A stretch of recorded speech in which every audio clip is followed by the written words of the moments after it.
Hey guys, welcome back. Wesley Cornwell here with another video in our continuing series on the tentative agreement. Today we're going to be talking about Article 7, which is scheduling. It's a very meaty and full article, so bear with me. We are going to go paragraph by paragraph or section by section. And I'll be giving the ratings and explaining different things. You can, at this point, assume that if I do not talk about it, then I did not see a change, or it would be neutral. I will mention some things that are neutrals just because I think they need to be pointed out. These are going to be things that have typically caused issues in the past or cause disagreements between us and leadership, things like that. So let's start with paragraph A, duty limitations. This is neutral, but it adds a clause for transatlantic flights. And what does it mean? A duty period starts at report and ends 15 minutes after block in. That's what we already have. For transatlantic flights, it ends 30 minutes after block in. I assume it's because of the added time needed to clear customs, so similar to customs clearance pay and things like that. Subdivision A, it just means that if we're required to remain on duty after the scheduled duty off, you can have your duty period adjusted.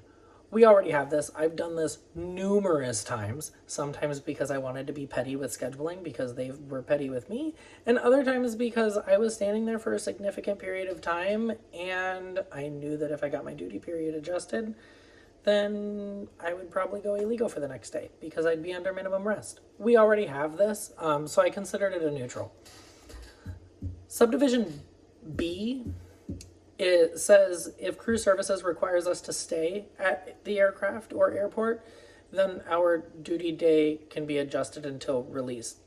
Again, we already have that. If crew services calls you after you land and they say, hey, we need you to hang out at the airport for an hour, you hang out at the airport for an hour and kind of wait around to get called to get released. That whole time you're sitting there, you're still on duty.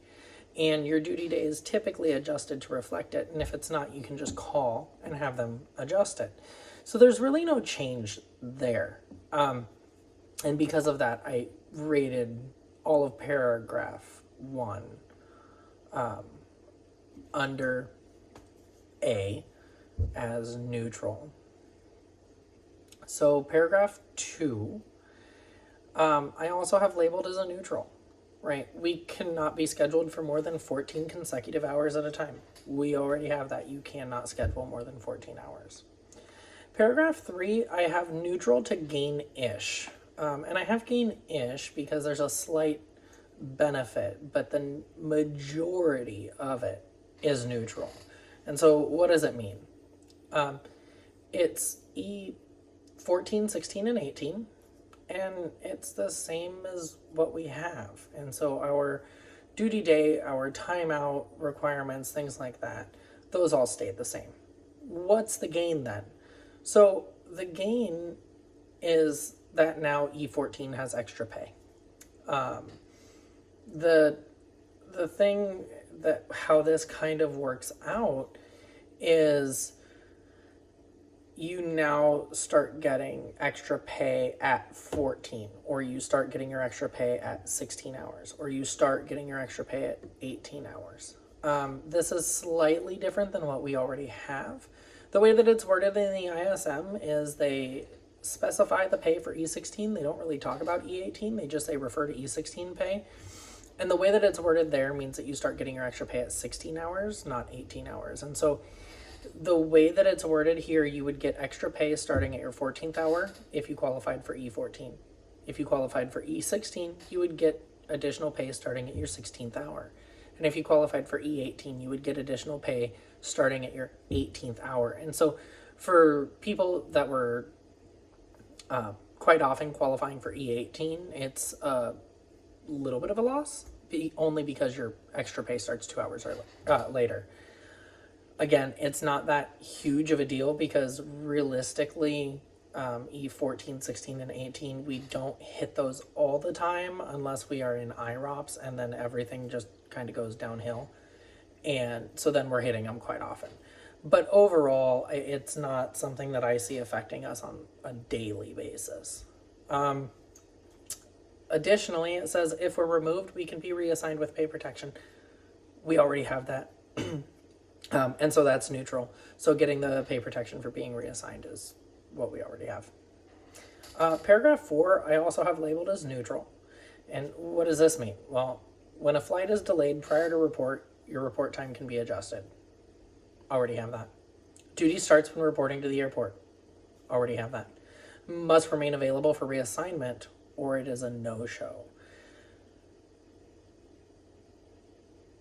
I debated that one because nowhere in our ISM right now does it say that it's a no-show if your report time is adjusted and you're not available to crew services during that adjusted period. But that being said, I would not put it past crew services under the current rules to give you a no-show if they adjusted your report time by a couple hours and then tried to call you and you never answered again. And so I still considered it a neutral, even though it could be a loss. I don't have any firsthand experience with how that's played out, so I didn't want to start making guesses there. If one of you has firsthand experience on that, please let me know how it went. Because, again, it could be a loss, because what could happen with the way that this paragraph is written is your flight's delayed 2 or 3 hours, and so crew services delays your report by, we'll say, 3 hours. And so you were supposed to report at, say, 10 a.m., and now you're not reporting until 1300. And so you decide to take a nap and leave your phone off because you set an alarm. And so you wake up at 2 o'clock to get ready for your, at noon to get ready for your 1 p.m. report.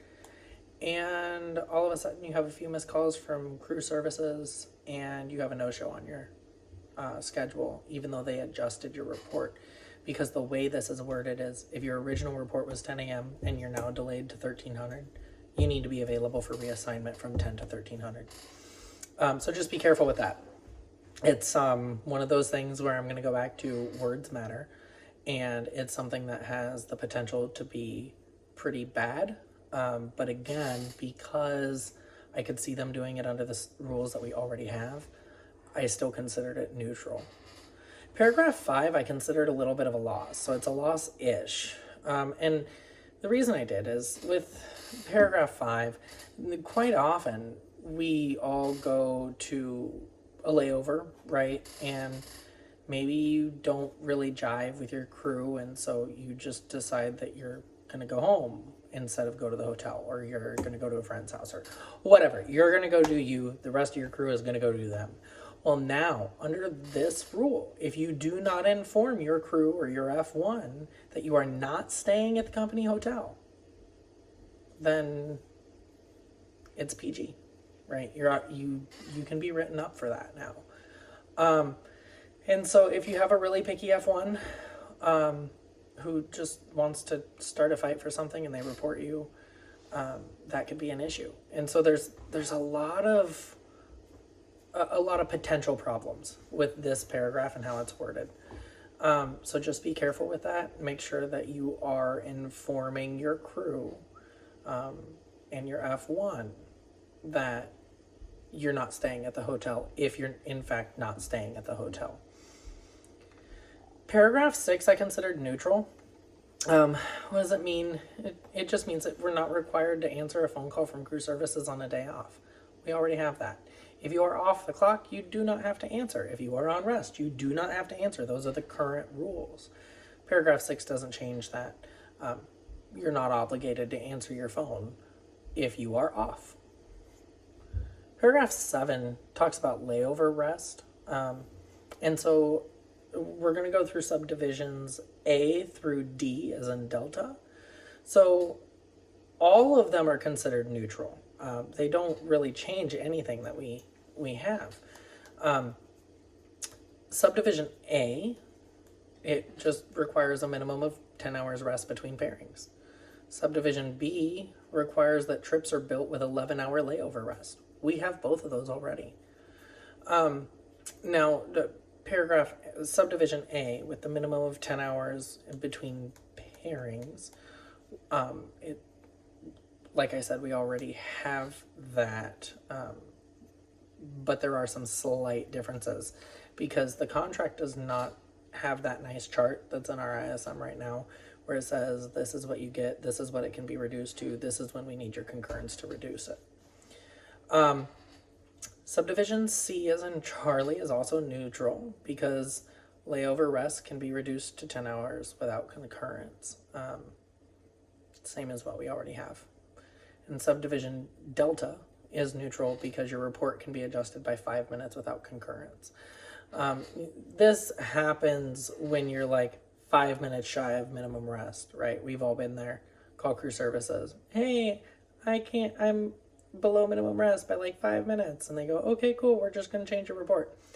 So just, again, it's neutral. It already happens. There's nothing here that's changing what's already happening. Paragraph 8, we're going to go through these as well. And so we're going to go through A through F. Okay, subdivision A is a little bit of a mix. It's a loss and a gain depending on what you bid for and how you fly. So it's a loss for in-flight crew members wanting productivity or people that commute like me. Or it's a gain for people that live in base or people that don't want to stack trips and want more time in between trips. And the reason for this is you now have to have 12 hours of rest in between trips. Right now it's at 11. And so it's 11 reducible to 10 right now. And now it's going to go up to 12 reducible to 10. And so it forces you to have 12 hours in between each trip. That makes it really, really, really tough to stack trips. And for people that do red-eye turns, that like doing red-eye turns, it's going to make it to where you can't stack those now. And so you're going to do a red-eye and then you're going to be kind of screwed for a night and then do another one. It's going to mess up people that fly for productivity and people that like to get in, stack everything, and get out. But it's great for people that want more time in between trips. So yeah, it's a loss because it's harder to stack, but it's a gain for people that don't like stacking. Subdivision Bravo is neutral. Reserves have 12 hours in between trips. Right now it's 12 hours after a red-eye, and so that's why I considered it neutral, because it's still very similar. It's reducible to 11 with concurrence. I haven't been on reserve in years, and I'm sorry, so I'm not completely up to date with how reserve is operating. I know when we were on, I want to say we had 10 hours in between reserve shifts. And so I would say it's kind of the same thing like with subdivision A. It's maybe good for people who don't want to stack everything and want more time off, and it's bad for people that would rather just stack everything and be done. Every hour that you have rest during the middle of the day is one less hour that you have the chance of being called, but it's also one more hour that you have to stay in base, and so it reduces your chances of being called. There's a lot to consider there. So that's one of those things where it might be a gain to you, it might be a loss, and it might not matter at all. It's going to be very individual oriented. So just make sure that you look at your schedule and think about that when you're looking at that paragraph. Subdivision Charlie is neutral because in-base rest can be reduced to 10 hours. Already have that, like I said, 11 reducible to 10. And there's no mention of concurrence being needed or not. So it just says it can be reduced to 10. No concurrence necessary. And so I considered it neutral because it's basically what we already have. Subdivision Delta, I considered a gain-ish. And that's because if you are released in base, you can pick up with only 11 hours between trips. This is going to be fun to watch them try to put together because their answer to everything that we want changed is, oh, we can't because of technology, even though we own a technology company. Someone needs to explain that to me still. But it's kind of a gain because if you're released in base, then you are able to pick something up 11 hours later. Why you would be able to pick up 11 hours later if they release you from that assignment versus just in general, because they're increasing that to 12, is beyond me. But that's the new rule. So it's kind of a gain in the sense that you can be released in base and then pick something up. Paragraph E, I considered a gain-ish because crew services would need our concurrence to adjust our report times to allow for the in-base rest. And that just means that there's no more small adjustments to the next trip when you're 1 minute below rest. Right? But, and here's the big but, and this is why it's a gain-ish and not a solid gain. You can be reassigned. Surprise, they can always find a way to use you. So just, keep that in mind. But it takes care of that whole, well, we're just going to adjust it by 1 minute. When you're in base. No, when you're out of base, they can adjust it 5 minutes without concurrence. Subdivision F, Foxtrot, I also considered neutral because if you're going to violate the 24/7 rule or the 1 in 7 rule or whatever you want to call it, you can be reassigned. We already have that. If you hit that buffer, they usually pull you from the trip and then you're done. Or sometimes they'll reassign you midday so that you work 2 other flights and you get back in time. But regardless, it's basically what we already have. If you're going to violate the 24/7, you can be reassigned. So that brings us to paragraph 9, which is pairing construction. I have paragraph 9 being neutral. Sorry, it's not pairing construction. We're not there yet. It's contactable. And so it's neutral because, again, you're not required to answer your phone if crew services calls you during your rest periods or while you're off. We already have that. If you're on a layover, you don't have to answer. Now, they can call you, and that's true even under the current rules. They can call you, okay? Under here, it's a little more delineated and spelled out as to exactly what they can do. But it says that if crew services is going to call you, they cannot call you within the first 9 hours unless it is operationally necessary. And operationally necessary is one of those phrases that has continually caused issues for us. It has continually been a gray area for us. Well, what is operationally necessary? And in a lot of cases, that's kind of the excuse they use to just get around something when they don't want to follow the rule. We've seen that happen over and over and over and over again. And so I considered it neutral because, great, you're going to put more restrictions on there, but you're going to give them that operationally necessary out that they will use.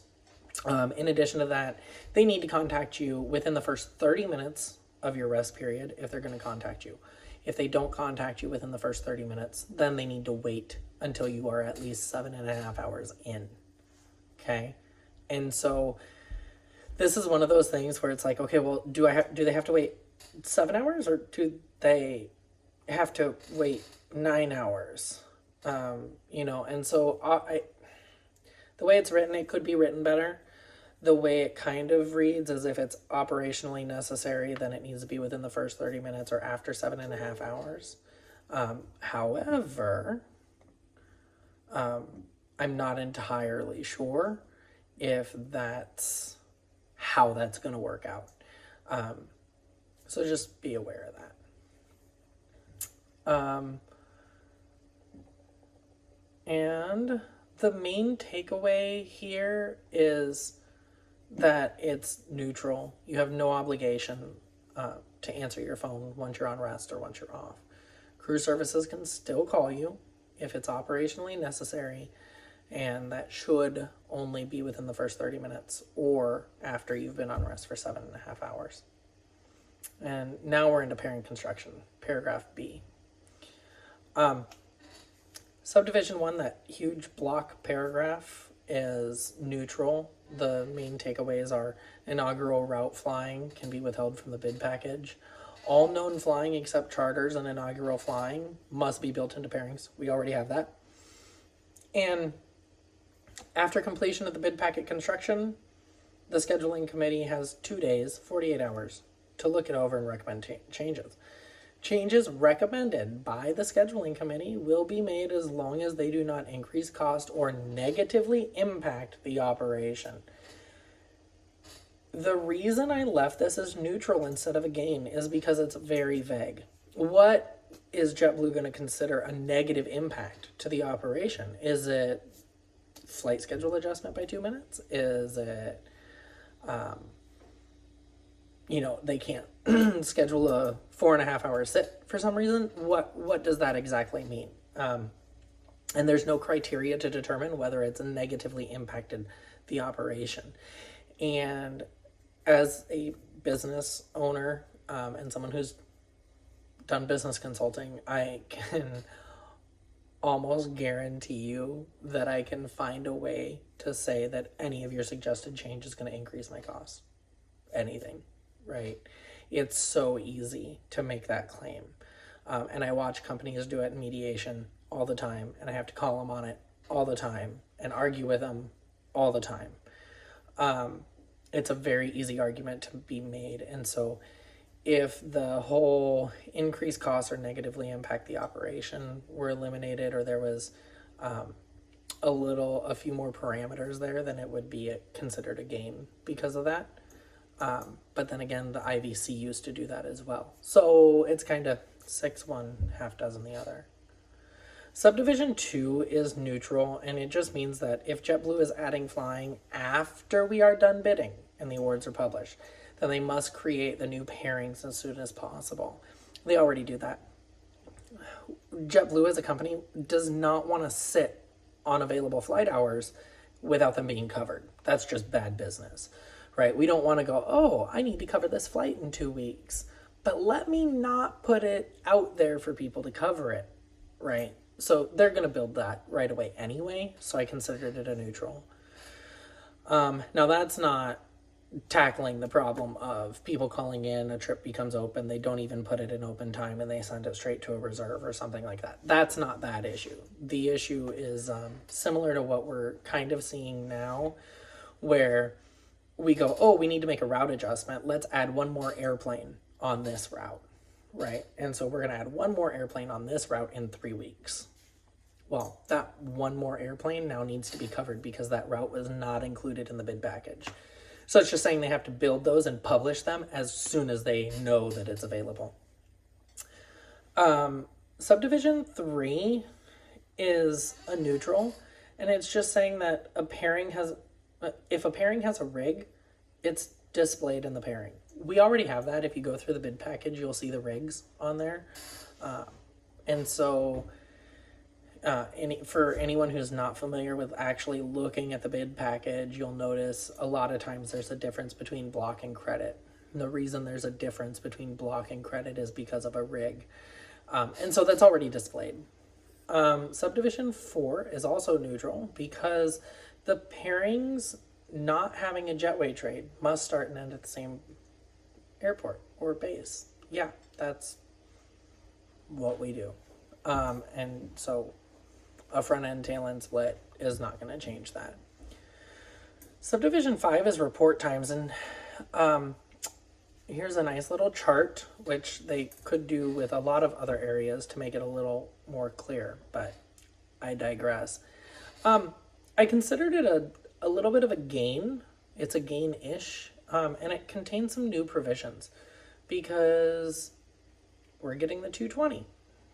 And then it also talks about international deadhead and things like that. So it's a gain-ish, mainly because your report time for deadheading in bays changed from 60 minutes prior to 30 minutes prior.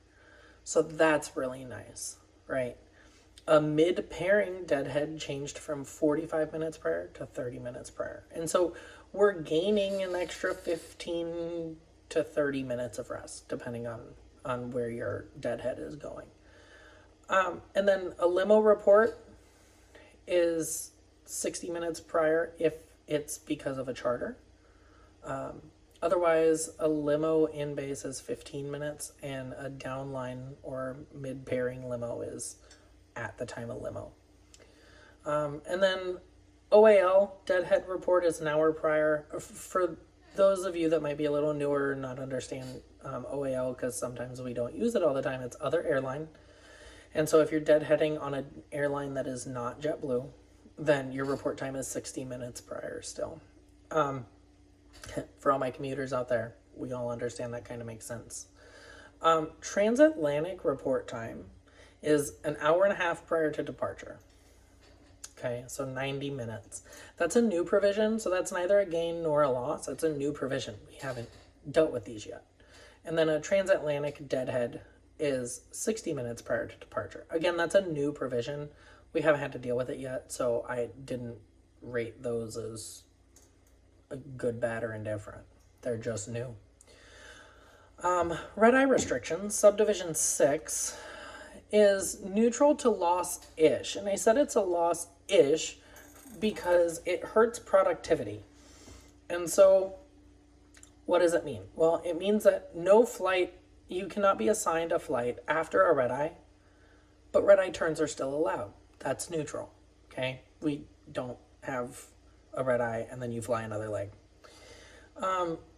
And the part that's kind of a loss is if a flight touches the red eye period, the duty period cannot contain more than 2 flight segments.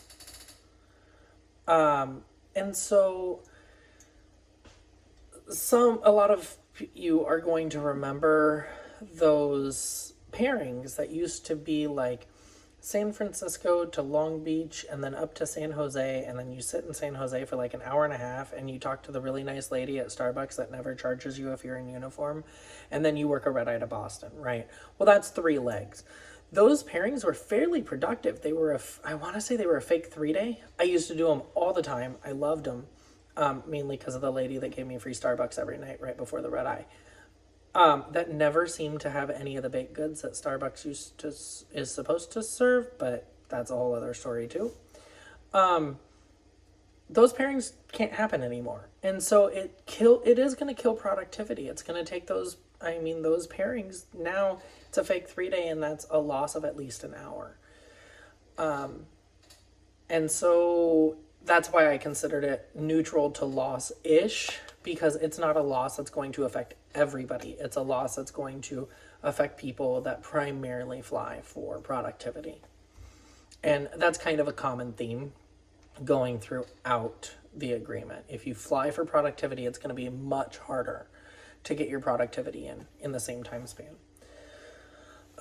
Subdivision 7 is connect times. So it's a gain for sit time, and again, it's a loss for productivity. And so it's kind of a mixed provision, okay? So the maximum crew connection is no more than 3 hours. That means we have that a pairing cannot be built with more than a 3-hour sit. That's a straight up gain, right? Anyone that's been here long enough remembers when they used to schedule us for like 4.5 hours or 4 hours. And remember the pairings that were like 4 hours and 59 minutes of a sit, right? 1 minute shy so you don't get a hotel. And so the fact that they can't create a pairing with more than 3 hours of a sit is kind of nice. Now, I want to caution, this does not apply to pairings that were built outside of the initial pairing construction process. What that means is once the bid package is published, we've gone through the bidding process and it's awarded. If they have to create a pairing because there's this flight, that flight, and the other flight that all need coverage, and so they create a pairing, that pairing that they create after the publishing of the bid package, that can have more than a 3-hour sit, okay? And so it's not applicable to every single pairing, like broken pairings, but it is applicable to anything that's in the bid package. The maximum crew connection time between legs, if it includes red-eye flying, is 2 hours. And so that's kind of nice. That's a gain. You can't fly in. I was in Long Beach one time and I ended up with I want to say it was like a 4 hour and 50-minute sit in between working 2 flights, sit for 4 and some odd hours, and then red eye to JFK. Not fun. So that 2 hour is going to be nice. There's also no exception on that. So even if that is built in a broken pairing environment, there's no exception on it. Your sit cannot exceed 2 hours if it includes red eye flying. And then here's where the productivity loss comes in.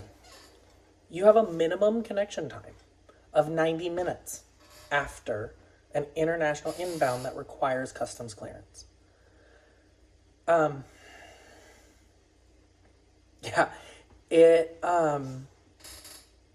It's going to kill productivity. There's some pairings in Fort Lauderdale that kind of run into this, right? You get in from an island turn, and then you've got to clear customs, and then you've got to run back to the other terminal and re-clear security, and then get on and go. I've done a few of them, and I completely understand that everyone's experience is different. I get it. I don't think I've needed an hour and a half to get through that. And so it's just going to drag out that day, and it's going to make it longer than it needs to be. I believe it's an increase of about 30 minutes for the connection time. And so that's at least 30 minutes more on your day. It could also mean the difference of one more flight or not in that day or in that pairing. And so it's a loss of productivity. Not saying it's bad, just pointing out it's a loss of productivity. Subdivision 8, connection times for pairing not included in the bid package. So this is where LSC just apparently can't do math. And it always cracks me up. So the minimum turn time for an aircraft swap is 40 minutes. They can build a pairing with a 40-minute turn time and have you change planes in that 40 minutes. And it cracks me up that they think we can do that and still board at 35 minutes prior after getting everybody off the first plane I brought in. I don't understand how they can't figure out that 35 plus 15 does not equal 40. And that's the metric that they give us to estimate to planing and boarding. But whatever. In addition to that, you have a 30-minute turn time without an aircraft swap. So I have 30 minutes. You can build it with 30 minutes for me to turn the airplane, but you still want me to board on time at 35 prior. So you want me to board 5 minutes prior to when I block in, and you built it that way, and the contract allows it. So again, people cannot do math, apparently, and somehow 35 plus 15, in this case, equals 30. Someone explain that to me, please. So it's neutral because we already operate like that. I just was kind of hoping to see something different. Subdivision 9 is neutral because, again, there's no more than 4 segments in a pairing. There's a little bit of a catch to that, though. If one of those segments is a deadhead or a limo, then they can go up to 5. We'll talk about that a little bit later because that's in the, I believe that's under the reassignment article. Subdivision 10, but that one right there is neutral because they can't build it with more than 4 segments. Subdivision 10 is, you cannot have more duty periods than calendar days. I consider that neutral. Quite often, what we end up having is more calendar days than duty periods. Think like a fake 3-day. You have 2 duty periods, or a fake 3-day a fake 4-day would be 3 duty periods, right? And so that's fairly neutral. Quite often, we'll actually have more calendar days than duty periods.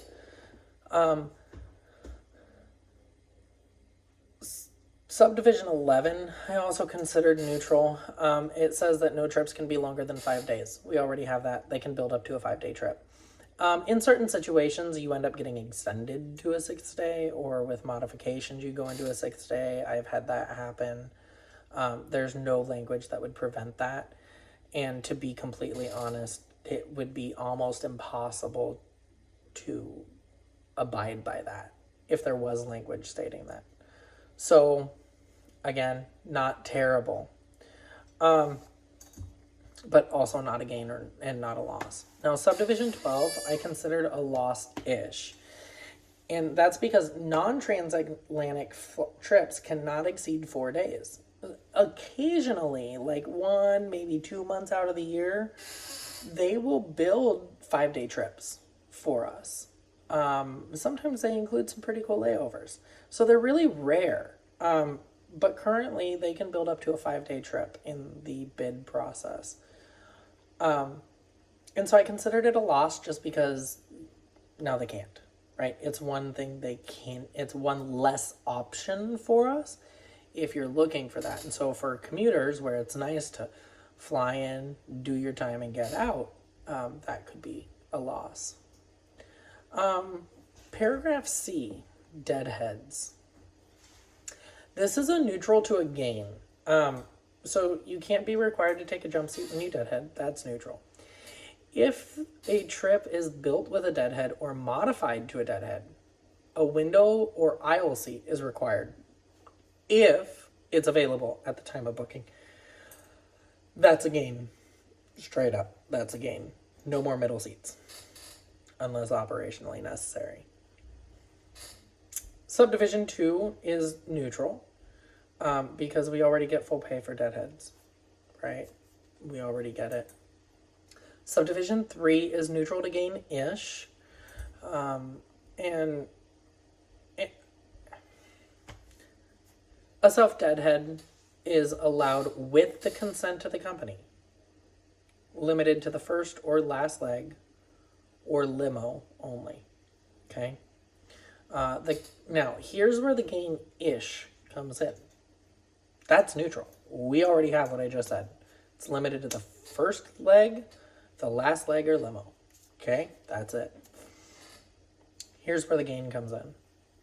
The company must approve your self-deadhead unless, great start. Cruise Services has assignments affecting the trip. That makes sense. If you might get reassigned there, we can't just let you go. Modifications remain to be made at the deadhead origin or destination airport. Kind of makes sense. Got it. Right? Your time away from base is not adjusted. That's neutral. You are paid at the published credit. Neutral. Not obtaining prior approval is a no-show. That's neutral. That's how we operate now. And if you want to here's the real game.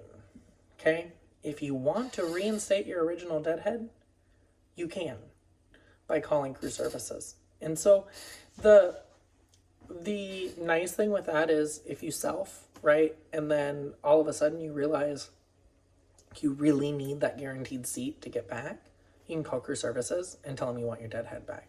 And you're going to get it. So you can now undo the self. That, I think, is great. And it's definitely a solid gain. The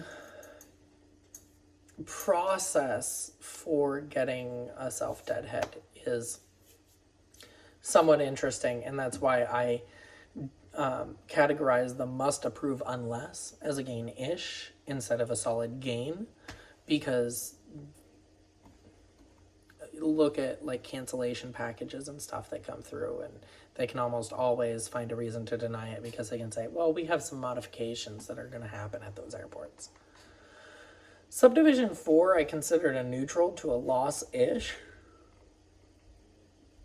And so the way that it reads is, Cruise Services shall approve or deny self-deadhead requests in a timely manner.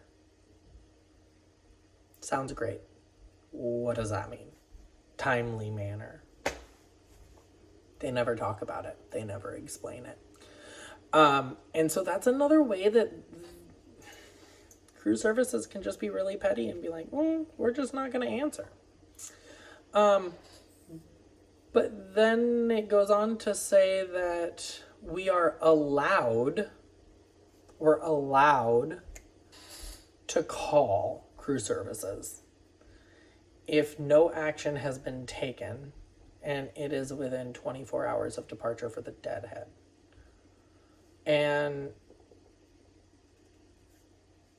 But you have to make your request for reinstatement of your deadhead before 1 hour prior to departure. Sorry, forgot to mention that.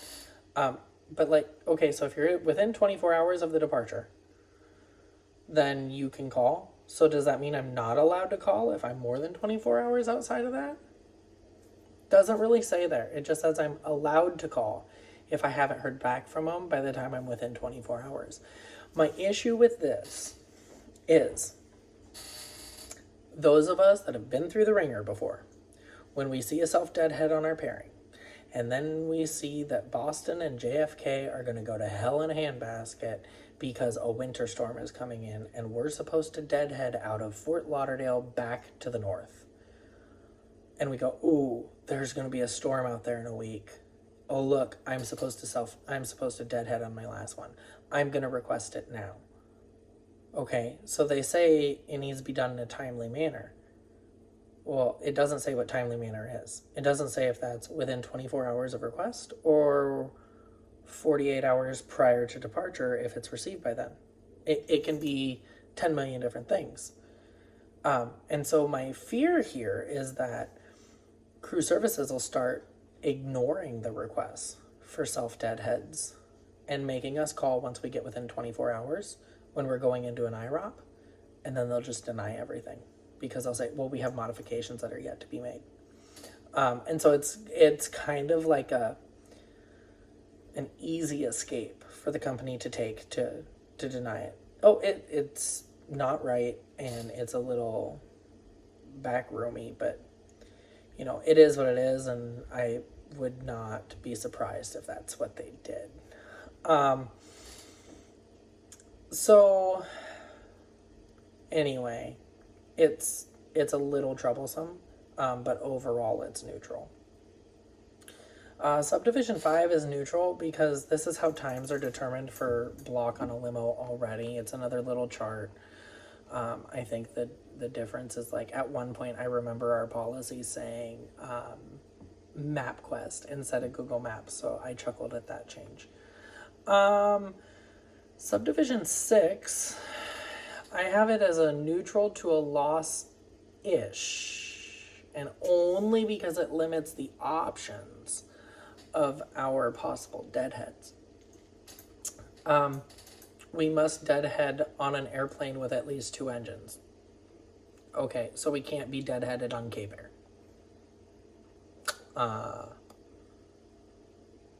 Because I think some of theirs have 1 engine.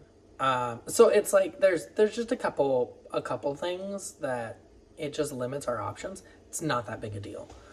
It's just when you're limiting options, you have less, so it's a loss. I don't see it having too big of an impact on us. The part that kind of got me was cannot deadhead on an airline whose union members are striking.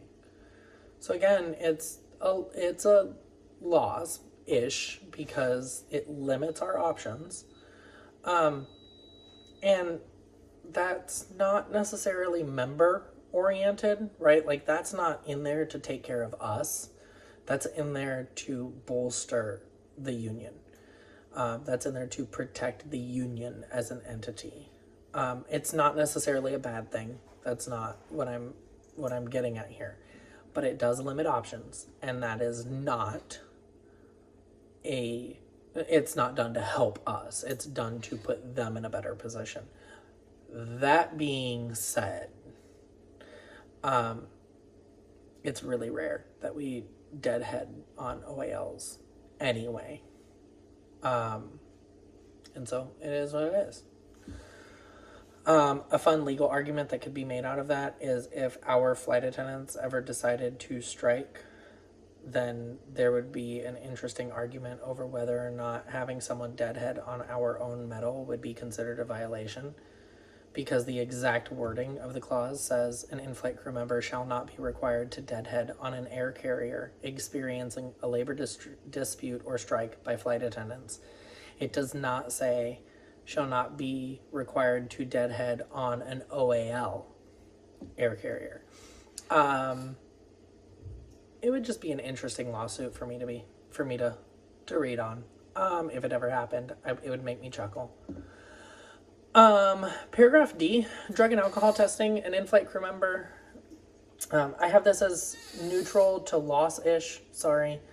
An in-flight crew member will not be required to take a random drug and or alcohol test on his or her days off. Kind of already have that. I don't know of anyone that's been tested on their days off.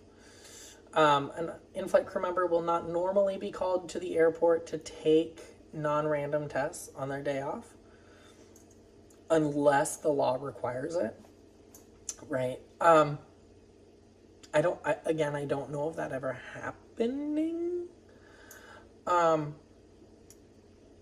Then on-duty testing is already a thing, but here's where the loss comes in. There's no mention of pay for testing.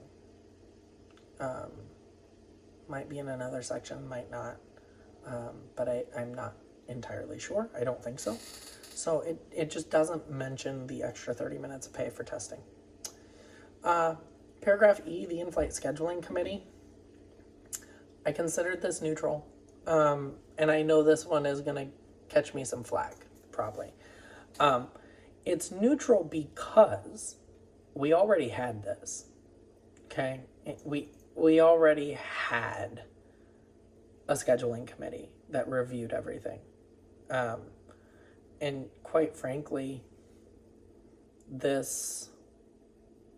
way that this is worded does not add anything to that. It just says, hey, look, here's another committee, and you need to send them reports when they ask for them, and you need to consult them on things. And so that's not strong enough wording to give the committee authority to do anything other than request reports and yell at the company.